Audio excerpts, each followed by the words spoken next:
annaga marka waxaan ku baaqaynaa dadka Soomaaliyeed inay u diyaar garoobaan sida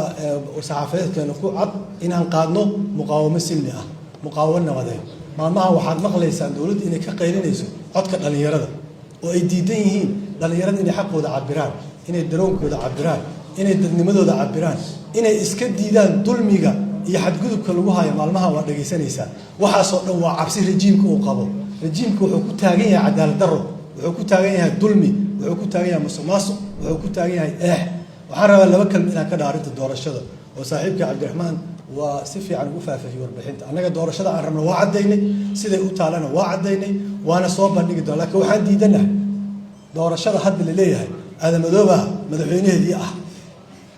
asoo wali gudoomiye baarlamaanka waa ogtiin dastuurka ay sameysteen ayaga iyo dastuurkii hore wuxuu qorayaa gudoomiyaha baarlamaanka inuu ka tanaasulo xilka haddii uu tartamayo waa doorashada si og yahay doorashada xashaq waa noocaas waa doorashada 4 kursi guddiga doorashada ay qabteen waa doorashada nin xildhibaan oo kursi ku fadhiya mid kale looga xoogay asoo soo taagan oo laga yaabay waa doorashada maalin kasta la bedelayo jadwalkeeda waxay ahayd 9 cisho ka hor si ay qorteen in la faafiyo liiska waxay ahayd in xisbiyada 9 bir ka hor ay soo gudbiyaan waa doorashada Cabdiraxmaan sheegay oo tii banaadirsi ugu dhacay maalin dhoweyd waa doorashada ayadoo la leeyahay waxaa la doortay city council iska ilaa maxay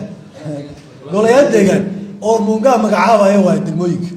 asaga magacaabaya waxa magacaabaya waa xasan sheekh waa ina ogaatiin marka waa nin isburinaya oo wixiisa dhan baad isburinaysa ay ka sameeysan yihiin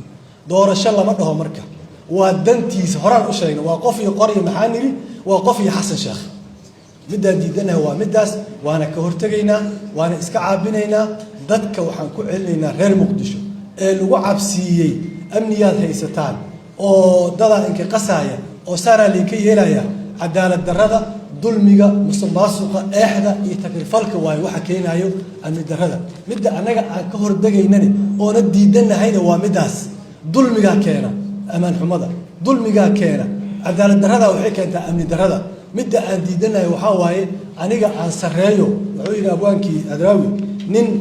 sinaan meeyna aan diid sareentiisa waana waxaan diidanahay waxa waa xashaq inuu yiraahdo asoo sharci ahayn aniga iyo reerkayga iyo qoyskayga iyo ilmahayga ayaa dadka ka sareeya waa maasantii Marwa Fertility Center waa xarun caafimaad oo soo celisay farxadii iyo rajadii qoysas badan oo Soomaaliyeed kuwaasi oo qaarkood ku dhawaa inay kala tagaan dhalmo la'aan darteed halkan waxaa lagu daweeyaa dhalmo la'aanta waxaa lagu dhisaa mustaqbal Marwa waa furaha qoyskaaga berri soo booqo ama nagala soo xiriir taleefanada shaashada kaaga muuqda